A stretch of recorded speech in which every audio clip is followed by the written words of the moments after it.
Hi hello ಸ್ನೇಹಿತರೆ, ಹೇಗಿದ್ದೀರಾ ನೀವೆಲ್ಲ ಫ್ರೆಂಡ್ಸ್? ಇವತ್ತು ನಾನು ಎಣ್ಣೆಗಾಯಿ ಬದನೆಕಾಯಿ ಪಲ್ಯ ಮಾಡೋದು ಹೇಗೆ ಅಂತ ನಿಮ್ಮ ಜೊತೆ ಶೇರ್ ಮಾಡ್ತಾ ಇದ್ದೇನೆ. ಬನ್ನಿ, ಇದು ಈ ಫಂಕ್ಷನಲ್ಲೆಲ್ಲ ಮಾಡುವಂತಹ ಈ ಎಣ್ಣೆಗಾಯಿ ಬದನೆಕಾಯಿ ಪಲ್ಯ ಬೇರೆ ಬೇರೆ ಊರಲ್ಲಿ ಬೇರೆ ಬೇರೆ ಥರ ಮಾಡ್ತಾರೆ. ಇವತ್ತು ನಾನು ನಿಮ್ಮ ಜೊತೆ ಶೇರ್ ಮಾಡ್ತಾ ಇರೋದು ಹೈದರಾಬಾದ್ ಎಣ್ಣೆಗಾಯಿ ಬದನೆಕಾಯಿ ಪಲ್ಯ. ಅಂದರೆ ಇದಕ್ಕೆ ಹೈದರಾಬಾದಲ್ಲಿ ಬಗಾರ ಬೈಗನ್ ಅಂತ ಹೇಳ್ತಾರೆ.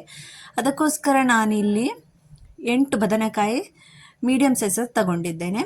ಆಮೇಲೆ ಇಲ್ಲಿ ಎಳ್ಳು ಹಾಗೂ ಒಂದು ಕೊಬ್ಬರಿಯೊನ, ಜೀರಿಗೆ ಹಾಗೂ ಕೊತ್ತಂಬರಿ ಹಾಗೂ ಈ ನೆಲಕಡಲೆ, ಹಸಿ ಬೆಳ್ಳುಳ್ಳಿ ಇದನ್ನು ತಗೊಂಡಿದ್ದೇನೆ. ಇದನ್ನೆಲ್ಲ ಏನು ಮಾಡಬೇಕಂತ ಈಗ ನೋಡೋಣ. ಇದು ಅಂತೂ ತುಂಬ ಟೇಸ್ಟಿಯಾಗಿರುವಂತಹ ಈ ಪಲ್ಯ ನೀವು ರೊಟ್ಟಿಯೊಟ್ಟಿಗೆ ಹಾಗೂ ನೀವು ರೈಸ್ ಒಟ್ಟಿಗೆಲ್ಲ ತಿಂದರೆ ತುಂಬಾ ಟೇಸ್ಟ್ ಆಗಿರ್ತದೆ. ಈಗ ಮೊದಲಿಗೆ ನೆಲಕಡಲೆಯನ್ನು ಹುರಿದುಕೊಳ್ಳೋಣ. ಅಂದರೆ ಎಣ್ಣೆಯನ್ನು ಹಾಕಬಾರ್ದು, ಇದೇ ಥರ ಸ್ವಲ್ಪ ರೋಸ್ಟ್ ಮಾಡಬೇಕು. ಅಂದರೆ ಸಿಪ್ಪೆ ಬೇರೆ ಆಗೋ ತನಕ, ಇದ್ರದ್ದು ಹಸಿ ಸ್ಮೆಲ್ ಹೋಗೋ ತನಕ ರೋಸ್ಟ್ ಮಾಡಬೇಕು. ಆಮೇಲೆ ಇಲ್ಲಿ ಹಸಿಮೆಣಸು ತಗೊಂಡಿದ್ದೇನೆ. ಹಸಿಮೆಣಸು ನೀವು ತಗೊಳ್ಳೋದಾದರೆ ಖಾರ ನೋಡಿ ತಗೊಳ್ಳಿ. ಹಾಗೂ ಹುಣಸೆ ಹುಳಿಯನ್ನು ನೆನೆಸಿಟ್ಕೊಳ್ತೇನೆ, ಯಾಕಂದರೆ ಇದನ್ನು ಲಾಸ್ಟಿಗೆ ಇದರದ್ದು ಹುಣಸೆ ಹುಳಿಯದ್ದು ಪಲ್ಪ್ ಮಾಡಿ ಹಾಕೋಣ. ಆಮೇಲೆ ಇಲ್ಲಿ ಒಂದು ಪಾತ್ರೆಯಲ್ಲಿ ನೀರು ಹಾಗೂ ಉಪ್ಪನ್ನು ಹಾಕಿ ಬದನೆಕಾಯಿಯನ್ನು ಈ ಥರ ಮಧ್ಯದಲ್ಲಿ ಕಟ್ ಮಾಡಿ ಇದರಲ್ಲಿ ಏನಾದರೂ ಹಾಳಾಗಿದೆಯಾ, ಹುಳ ಉಂಟಾ ಅಂತ ಚೆಕ್ ಮಾಡೋಣ. ಅಂದರೆ ಹುಳ ಇದ್ದರೆ ಈ ಥರ ನಾವು ಬೇರೆ ಬೇರೆ ಮಾಡ್ಬೋದು. ಈ ಥರ ಕಟ್ಟಿಂಗ್ ಮಾಡಿ ಉಪ್ಪು ನೀರಲ್ಲಿ ಹಾಕಿಟ್ರೆ ನಮ್ಮ ಬದನೆಕಾಯಿಯಲ್ಲಿ ಕೂಡ ತುಂಬಾ ಟೇಸ್ಟ್ ಬರ್ತದೆ. ಸ್ವಲ್ಪ ಸಪ್ಪೆಯಾಗಿರುವುದಿಲ್ಲ, ಸ್ವಲ್ಪ ಉಪ್ಪುಪ್ಪಾಗಿ ಟೇಸ್ಟಾಗಿ ಬರುತ್ತೆ ಈ ಬದನೆಕಾಯಿ. ಸಣ್ಣ ಸಣ್ಣ ಬದನೆಕಾಯಿ ಇದ್ದರೆ ಇನ್ನೂ ಒಳ್ಳೆಯದಾಗ್ತದೆ. ಆಮೇಲೆ ಇಲ್ಲಿ ನೋಡಿ, ಇಲ್ಲಿ ನಮ್ಮ ನೆಲಕಡಲೆ ಅಂತೂ ರೋಸ್ಟ್ ಆಗಿದೆ. ಈಗ ಇದನ್ನೊಂದು ಪ್ಲೇಟಲ್ಲಿ ತಗೋತೇನೆ. ಆಮೇಲೆ ಈಗ ಎಳ್ಳನ್ನು ಕೂಡ ಇದೇ ಥರ ರೋಸ್ಟ್ ಮಾಡೋಣ. ಎಳ್ಳು ತಗೊಳ್ಳುವಾಗ ನೀವು ಬಿಳಿ ಎಳ್ಳನ್ನೇ ತಗೊಳ್ಬೇಕು ಫ್ರೆಂಡ್ಸ್. ಇನ್ನು ಕಪ್ಪೆಳ್ಳಲ್ಲೆಲ್ಲ ಮಾಡಲಿಕ್ಕೆ ಹೋಗಬೇಡಿ, ಈ ಎಳ್ಳಲ್ಲೇ ಮಾಡೋಣ. ಎಳ್ಳು ಅಂತಲೇ ಹೇಳ್ತಾರಲ್ವ ಇದು. ಈ ಎಳ್ಳು ಉಂಟಲ್ವಾ ಫ್ರೆಂಡ್ಸ್, ಬೇಗನೆ ರೋಸ್ಟ್ ಆಗ್ತದೆ. ಅದಕ್ಕೋಸ್ಕರ ಇದನ್ನು ಸ್ವಲ್ಪ ಈ ಥರ ಮಿಕ್ಸ್ ಮಾಡ್ತಾ ಇರಬೇಕು. ಇದು ಕೂಡ ರೋಸ್ಟ್ ಆಯಿತು. ಇದನ್ನು ಕೂಡ ಒಂದು ಪ್ಲೇಟಲ್ಲಿ ತಗೋತೇನೆ. ಆಮೇಲೆ ಒಣ ಕೊಬ್ಬರಿಯನ್ನು ಈ ಥರ ಕಟ್ಟಿಂಗ್ ಮಾಡಿ ನಾನು ಸ್ವಲ್ಪ ಬಿಸಿ ಮಾಡ್ಕೋತೇನೆ ಈ ಥರ. ಇದು ಕೂಡ ಒಂದು ಪ್ಲೇಟಲ್ಲಿ ಹಾಕ್ಕೊಳ್ಳೋಣ. ಆಮೇಲೆ ನಮ್ಮ ಜೀರಿಗೆ ಮತ್ತು ಕೊತ್ತಂಬರಿಯನ್ನು ಕೂಡ ಸ್ವಲ್ಪ ರೋಸ್ಟ್ ಮಾಡ್ಕೊಳ್ಳೋಣ. ಇದು ಮದುವೆ ಮನೆಯಲ್ಲಿ ಎಲ್ಲ ತುಂಬ ಜಾಸ್ತಿಯಾಗಿ ವೆಜ್ ತಿನ್ನೋವರು ಮಾಡ್ತಾರೆ ಫ್ರೆಂಡ್ಸ್, ಈ ನಮ್ಮ ಬದನೆಕಾಯಿ ಎಣ್ಣೆಗಾಯಿ ಪಲ್ಯ ಅಂತ. ಈಗ ಅದು ಕೂಡ ರೋಸ್ಟ್ ಆಯಿತು ನಮ್ಮ ಕೊತ್ತಂಬರಿ ಜೀರಿಗೆ. ಈಗ ಒಂದು ಮೀಡಿಯಮ್ ಸೈಜಿನ ಈರುಳ್ಳಿಯನ್ನು ಈ ಥರ ದೊಡ್ಡ ದೊಡ್ಡ ಪೀಸ್ ಕಟ್ ಮಾಡಿ ಸ್ವಲ್ಪ ಎಣ್ಣೆ ಹಾಕಿ ಇದನ್ನು ಸ್ವಲ್ಪ ಹೊತ್ತು ಫ್ರೈ ಮಾಡ್ಕೊಳ್ಳೋಣ. ಫ್ರೈ ಅಂದರೆ ಇದೇನು ಬ್ರೌನ್ ಕಲರ್ ಆಗಬೇಕಂತ ಇಲ್ಲ, ಇದರದ್ದು ಸ್ವಲ್ಪ ಫ್ರೈ ಆದ ಥರ ಪರಿಮಳ ಬಂದರೆ ಸಾಕು, ಹಸಿ ಸ್ಮೆಲ್ ಹೋದರೆ ಸಾಕು. ಈಗ ಈ ಈರುಳ್ಳಿ ಕೂಡ ಆಗಿದೆ ನೋಡಿ, ಇಷ್ಟು ಫ್ರೈ ಆದರೆ ಸಾಕು.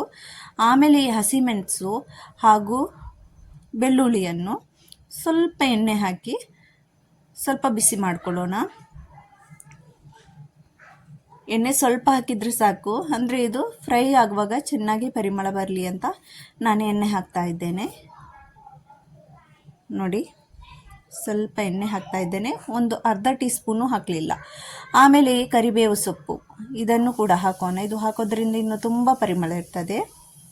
ಫ್ರೈ ಮಾಡಿ ನಿಮಗೊಂದು ಅಂದಾಜು ಇರ್ತದೆ ಇದೆಷ್ಟು ಫ್ರೈ ಆಗಬೇಕಂತ. ಆಗ ಇದನ್ನು ತಗೊಳ್ಳಿ. ಜಾಸ್ತಿ ಕರಿದು ಬಿಡಬೇಡಿ, ಸ್ವಲ್ಪ ಪರಿಮಳ ಬರೋ ತನಕ ಫ್ರೈ ಮಾಡಿಕೊಂಡ್ರೆ ಸಾಕು. ಇದನ್ನು ಒಂದು ಪ್ಲೇಟಲ್ಲಿ ತಗೊಳ್ತೇನೆ. ನೋಡಿ, ಇದೆಲ್ಲ ಮಸಾಲ ಒಂದು ಪ್ಲೇಟಲ್ಲಿ ಹಾಕಿದ್ದೇನೆ. ಇದನ್ನು ತಣ್ಣಗಾಗ್ಲಿಕ್ಕೆ ಇಡ್ತೇನೆ ನಾನೀಗ. ತಣ್ಣಗಾದ್ಮೇಲೆ ಅದನ್ನು ಗ್ರೈಂಡ್ ಮಾಡಲಿಕ್ಕೆ ಉಂಟು. ಈಗ ಅದೇ ಬಾಣಲೆಯಲ್ಲಿ ಎಣ್ಣೆ ಹಾಕ್ಕೊಳ್ಳೋಣ. ಈ ಎಣ್ಣೆಗಾಯಿ ಬದನೆಕಾಯಿ ಪಲ್ಯ ಮಾಡಲಿಕ್ಕೋಸ್ಕರ ಎಣ್ಣೆ ಸ್ವಲ್ಪ ಜಾಸ್ತಿ ಫ್ರೆಂಡ್ಸ್. ಅಂದರೆ ಇದರಲ್ಲಿ ಬದನೆಕಾಯಿಯನ್ನು ಕೂಡ ಈಗ ಫ್ರೈ ಮಾಡಲಿಕ್ಕೆ ಉಂಟು. ಈಗ ನೋಡಿ, ಎಣ್ಣೆ ಚೆನ್ನಾಗಿ ಬಿಸಿ ಆದಮೇಲೆ ಬದನೆಕಾಯಿಯದು ನೀರೆಲ್ಲ ಸ್ವಲ್ಪ ಅದು ನೀರಿದ್ರೆ, ಇಲ್ಲಾಂದರೆ ಆಯಿಲೆಲ್ಲ ತುಂಬ ಕೈಕಾಲಿಗೆಲ್ಲ ಇದಾಗ್ತದೆ. ಅದಕ್ಕೋಸ್ಕರ ನೀವು ಅದರಲ್ಲಿ ನೀರಿದ್ದರೆ ಅದನ್ನೊಮ್ಮೆ ನೀರನ್ನು ಚೆನ್ನಾಗಿ ಅದನ್ನು ಡ್ರೈ ಮಾಡಿ ಆಮೇಲೆ ಬದನೆಕಾಯಿಯನ್ನು ಇದಕ್ಕೆ ಈ ಥರ ಎಣ್ಣೆಯಲ್ಲಿ ಬಿಡಿ. ಆಮೇಲೆ ಮುಚ್ಚಳ ಇಟ್ಟು ಬಿಡಿ ಸ್ವಲ್ಪ ಹೊತ್ತು. ಅಂದರೆ ಇಲ್ಲಾಂದರೆ ಅದು ಸ್ವಲ್ಪ ನೀರಿದ್ರಿಂದ ಇದು ಎಣ್ಣೆ ಎಲ್ಲ ರಟ್ತಾ ಉಂಟು. ಅದಕ್ಕೋಸ್ಕರ ಈಗ ಮುಚ್ಚಳ ಇಟ್ಟು ನಾನು ಇಲ್ಲಿ ಈಗ ಇದನ್ನು ಮಸಾಲ ಗ್ರೈಂಡ್ ಮಾಡ್ಕೊಂಡು ಬರ್ತೇನೆ. ಮಸಾಲ ಎಲ್ಲ ತಣ್ಣಗಾಗಿದೆ, ಮಸಾಲ ಈಗ ನೋಡಿ, ಈ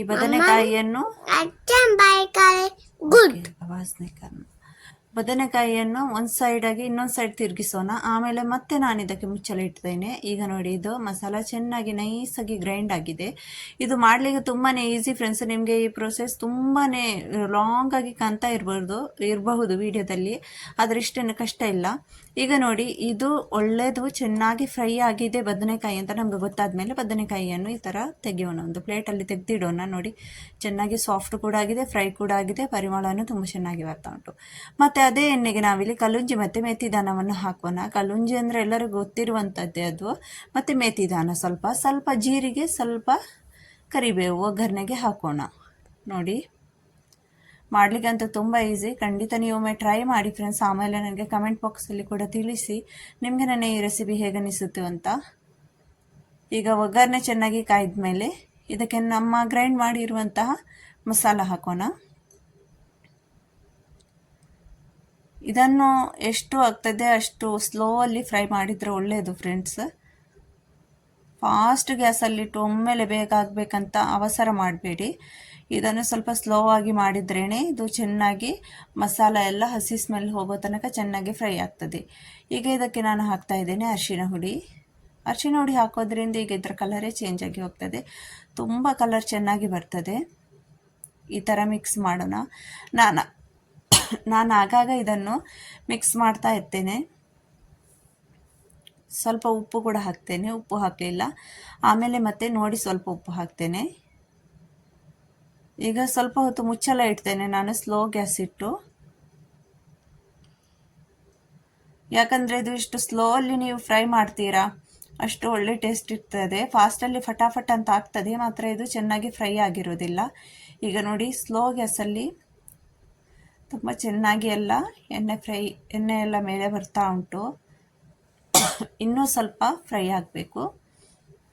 ಆಗಾಗ ಬಂದು ಈ ಥರ ಮಿಕ್ಸ್ ಮಾಡ್ತಾ ಇರಬೇಕು. ನಾವು ಮುಚ್ಚಳ ಇಟ್ಟಿದ್ದೇಕೆಂದರೆ ಇದು ಮಸಾಲೆ ಎಲ್ಲ ಫಟ್ ಅಂತ ರಟ್ತದೆ, ಅದಕ್ಕೋಸ್ಕರ. ಈಗ ನಾನಿಲ್ಲಿ ಹುಣಸೆ ಹುಳಿಯದು ನೀರು ಬೇರೆ ಮಾಡಿ ಇಟ್ಟಿದ್ದೇನೆ, ಅದರದ್ದೆಲ್ಲ ಹುಳಿ ತೆಗೆದಿಡ್ತಿದ್ದೇನೆ.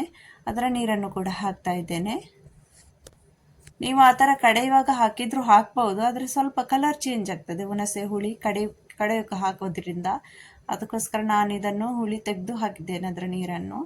ಈಗ ಇದನ್ನು ಚೆನ್ನಾಗಿ ಮಿಕ್ಸ್ ಮಾಡ್ಕೊಳ್ಳೋಣ. ಸ್ವಲ್ಪ ನೀರು ಬೇಕಂತ ಅನಿಸಿದರೆ ಹಾಕಿ, ಆದರೆ ಎಲ್ಲ ಫ್ರೈ ಆದಮೇಲೆ ಸ್ವಲ್ಪ ನಿಮಗೆ ಎಷ್ಟು ಬೇಕಷ್ಟು ನೀರು ಹಾಕಿದರೆ ಒಳ್ಳೆಯದು. ಈಗ ನೋಡಿ, ಚೆನ್ನಾಗಿ ಫ್ರೈ ಆಗಿದೆ. ಇದು ಹಸಿ ಸ್ಮೆಲ್ಲೆಲ್ಲ ಹೋಗಿದೆ ಇದರದ್ದು. ತುಂಬ ಈಸಿ ಫ್ರೆಂಡ್ಸ್.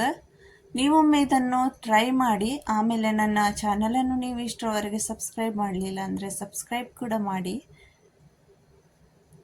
ಲೈಕ್ ಕೂಡ ಮಾಡಿ, ಕಮೆಂಟ್ ಕೂಡ ಮಾಡಿ ಫ್ರೆಂಡ್ಸ್. ಈಗ ನೋಡಿ, ಈಗ ಚೆನ್ನಾಗಿ ಎಣ್ಣೆ ಎಲ್ಲ ಮೇಲೆ ಬಂದಿದೆ. ಈಗ ಬದನೆಕಾಯಿಯನ್ನು ಆ್ಯಡ್ ಮಾಡೋಣ. ಸಣ್ಣ ಬದನೆಕಾಯಿ ಆದರೆ ಇನ್ನೂ ತುಂಬ ಚೆನ್ನಾಗಿ ಕಾಣ್ತದೆ. ಬದನೆಕಾಯಿ ಹಾಕಿದ ಮೇಲೆ ಸ್ವಲ್ಪ ಹೊತ್ತು ನಾನು ಸ್ಲೋ ಗ್ಯಾಸಲ್ಲಿ ಮುಚ್ಚಳ ಇಟ್ಟು ಬಿಡ್ತೇನೆ ಫ್ರೆಂಡ್ಸ್. ಇದು ನೀವು ರೆಡ್ ಕಲರ್ ಮಾಡಬೇಕಂದ್ರೆ ಹಸಿಮೆಣಸು ಆಗುವ ಜಾಗದಲ್ಲಿ ನೀವು ರೆಡ್ ಚಿಲ್ಲಿ ಪೌಡರನ್ನು ಹಾಕಿ. ರೆಡ್ ಚಿಲ್ಲಿ ಪೌಡರ್ ಇಲ್ಲ ಅಂದರೆ ನೀವು ಬ್ಯಾಡಿಗೆ ಮೆಣಸು ಏನು ಹೇಳ್ತಾರಲ್ವ, ಆ ಮೆಣಸು ಹಾಕೋದಾದರೂ ಹಾಕಬಹುದು. ಈಗ ಅದರ ಮೇಲೆ ಸ್ವಲ್ಪ ಕೊತ್ತಂಬರಿ ಸೊಪ್ಪು ಹಾಕೋಣ. ಆಮೇಲೆ ಕಸ್ತೂರಿ ಮೇಥಿ ಕೂಡ ಹಾಕೋಣ. ನನ್ನ ಹತ್ರ ಇಲ್ಲಿ ಕಸ್ತೂರಿ ಮೇಥಿ ಪೌಡರ್ ಇರೋದು, ನಾನು ಇಲ್ಲಿ ಕಸ್ತೂರಿ ಮೇಥಿಯದ್ದು ಪೌಡರ್ ಹಾಕ್ತಾ ಇದ್ದೇನೆ. ಯಾಕಂದರೆ ಕಸ್ತೂರಿ ಮೇಥಿ ಇದ್ದರೆ ಅದನ್ನು ಕೂಡ ಹಾಕ್ಬೋದು ನೀವು. ಇದು ನೋಡಿ, ಈಗ ಕಂಪ್ಲೀಟ್ ರೆಡಿ ಆಗಿದೆ. ತುಂಬಾ ಟೇಸ್ಟ್ ಆಗಿರ್ತದೆ ಫ್ರೆಂಡ್ಸ್. ಇದು ಮರುದಿವಸಕ್ಕಂತೂ ಇನ್ನೂ ಕೂಡ ಟೇಸ್ಟ್ ಆಗಿರ್ತದೆ. ಇದು ನೋಡಿ, ಇದುವೇ ನಮ್ಮ ಕಸ್ತೂರಿ ಮೇಥಿ ಪೌಡರ್. ಹಾಕಿದ ಮೇಲೆ ಸ್ವಲ್ಪ ಹೊತ್ತು ಮುಚ್ಚಳ ಇಟ್ಟು ಬಿಡೋಣ, ಮಿಕ್ಸ್ ಮಾಡಿ. ನೋಡಿ ಫ್ರೆಂಡ್ಸ್, ಈಗ ನಮ್ಮ